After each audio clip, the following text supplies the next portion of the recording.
Telugu Desam party అధినేత పెద్దలు శ్రీ చంద్రబాబు నాయుడు గారికి, వేదికను అలంకరించిన జనసేన పార్టీ అధ్యక్షులు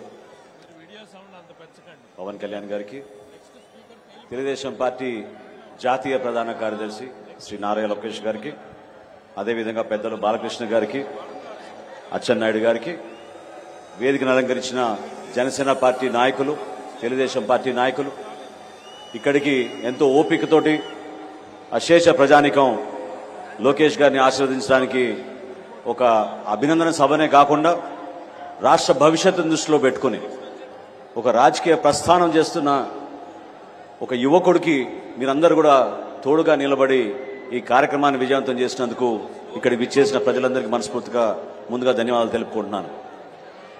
ఇటువంటి సందర్భం చాలా సంవత్సరాల నుంచి రాష్ట్రంలో ఎదుర్కొన్న దాష్టికాలు, విపరీతమైన దౌర్జన్యాల్ని చూస్తూ ప్రజలందరూ కూడా కోరుకున్న విషయం.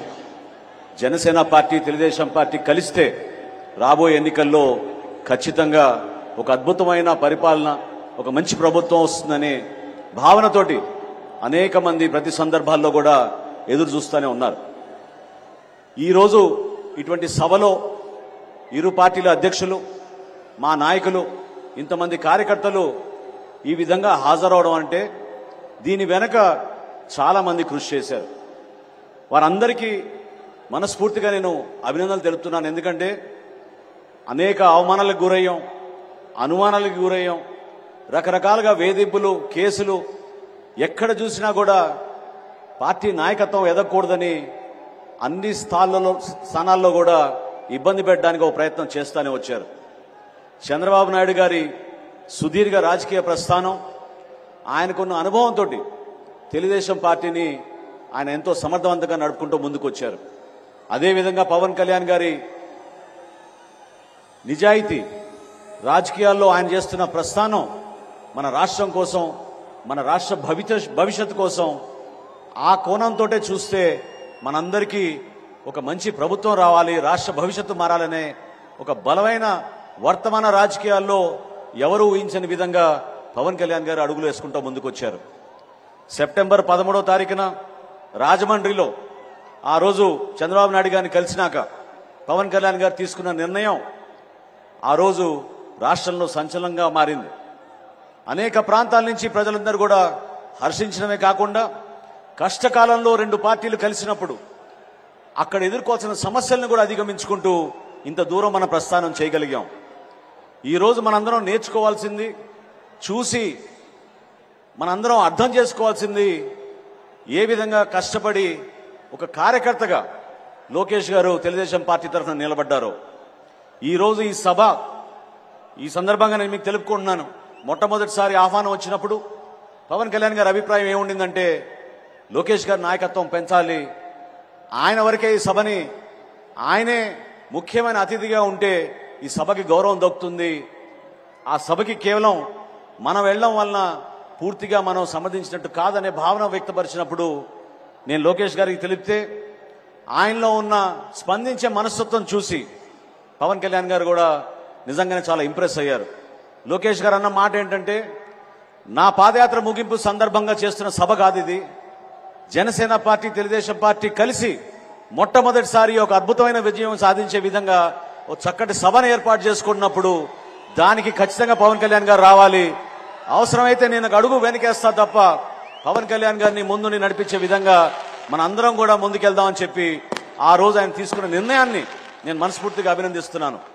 రాబోయే రోజుల్లో కూడా ఈ అవినీతి ప్రభుత్వం ఏ విధంగా యువతకు నిరాశ కలిగించిందో, ఏ విధంగా యువతకును అంధకారాలను నెట్టిందో మీ అందరికీ తెలుసు. ఇక్కడి నుంచి కొంత దూరంలోనే రణస్థలంలో జనవరి మాసంలో జనసేన పార్టీ తరఫున మేము యువశక్తి కార్యక్రమం ఏర్పాటు చేశాం. ఆ రోజు యువతలో ఉన్న ఆందోళన, ఎందుకు మేము వలసలకు పోవాలి మా ఉద్యోగాల కోసం, ఎందుకు దూర ప్రాంతాలకి మేము మా గ్రామాలు వదిలేసి, మా తల్లిదండ్రులను వదిలేసి మేము ఇంత కష్టాలు పడాలనేది పదే పదే చెప్పుకుంటూ వచ్చినప్పుడు చాలా ఆశ్చర్యం కలిగించింది, ఇబ్బంది కలిగించింది.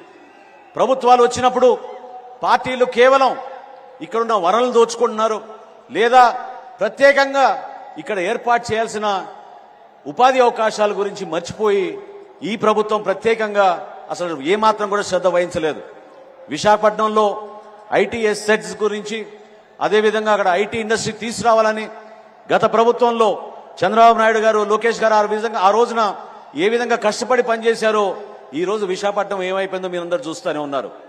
స్కిల్ డెవలప్మెంట్ విషయంలో పొరుగు రాష్ట్రం ఒరిస్సా సింగపూర్ యూనివర్సిటీ తోటి భాగస్వాములై ఒక అద్భుతమైన ఒక వరల్డ్ స్కిల్ యూనివర్సిటీ ఏర్పాటు చేయాలని ఒరిస్సా భువనేశ్వర్లో వాళ్ళు నిర్ణయిస్తే మన ముఖ్యమంత్రి 5 సంవత్సరాల నుంచి కథలు చెప్పుకుంటూ తిరుపతిలో 50 ఎకరాలతో స్కిల్ యూనివర్సిటీ ఏర్పాటు చేస్తున్నామని కేవలం ప్రకటనలకే పరిమితం అయ్యారు తప్ప మన యువత కోసం ఎక్కడ కూడా ఆలోచించలేదు.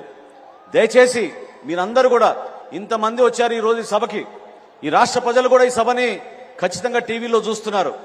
ఒక్కసారి మీరు ఆలోచించండి, మన భవిష్యత్ ఏమైపోతుంది, ఏ విధంగా ఒక నిర్ణయం వలన, ఇటువంటి ముఖ్యమంత్రి వలన, జగన్మోహన్ రెడ్డి వారి ప్రభుత్వం వలన ఎంత నష్టం కలిగింది మన రాష్ట్రానికి, ఎన్ని అద్భుతమైన అవకాశాలు మనం పోగొట్టుకున్నామో దాన్ని మీరు గుర్తుపెట్టుకోండి.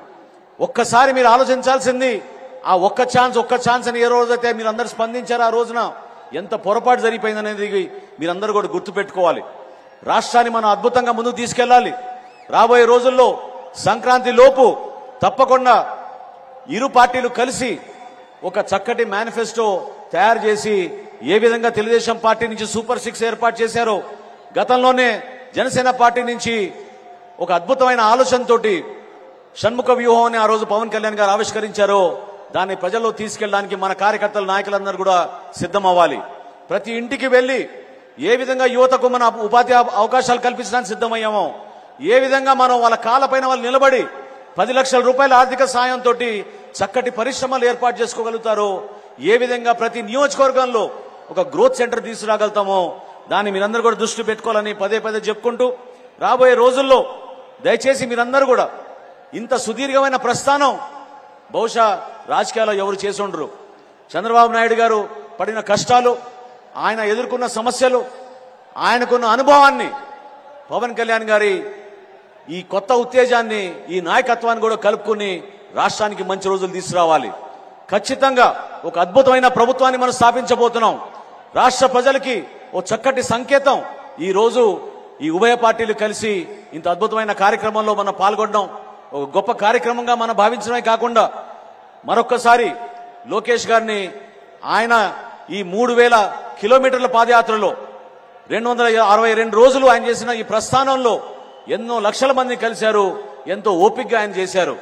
మీకు వచ్చిన నాలెడ్జ్ని, విజ్డమ్ని ఖచ్చితంగా రాబోయే రోజుల్లో మన రాష్ట్రంలో మన ప్రజలకి అంకిత భావంతో మీరు పనిచేస్తారని, భవిష్యత్తులో జనసేన పార్టీ, తెలుగుదేశం పార్టీ కలిసి ఒక అద్భుతమైన ప్రభుత్వాన్ని ఏర్పాటు చేసి ప్రజలకి అంకిత భావంతో పనిచేస్తామని ఈ సందర్భంగా మరొకసారి మీ అందరికీ తెలుపుకుంటూ, జనసేన పార్టీ తరఫున ఏ విధంగా తెలుగుదేశం పార్టీకి అండగా నిలబడ్డామో రాబోయే రోజుల్లో కూడా అదే విధంగా మనందరం కలిసి పనిచేసుకుని ప్రతి నియోజకవర్గంలో, ప్రతి మండలంలో, ప్రతి జిల్లాలో కూడా మన నాయకత్వాన్ని మనం పెంచుకునే విధంగా, ఈ ప్రభుత్వాన్ని ఇంటికి పంపించే విధంగా మీరందరూ కూడా కృషి చేస్తారని కోరుకుంటూ, ఇంత చక్కటి అవకాశం కల్పించినందుకు ప్రతి ఒక్కరికి మనస్ఫూర్తిగా నేను అభినందిస్తూ, ఈ కలయిక రాష్ట్ర భవిష్యత్తుని దృష్టిలో పెట్టుకుని చేసిన కలయిక, దాన్ని మీరందరూ కూడా ఆశీర్వదిస్తారని, రాబోయే రోజుల్లో తెలుగుదేశం పార్టీ, జనసేన పార్టీ ఐక్యత ఖచ్చితంగా వర్ధిల్లాలని చెప్పి మనస్ఫూర్తిగా కోరుకుంటూ సెలవు తీసుకుంటాను.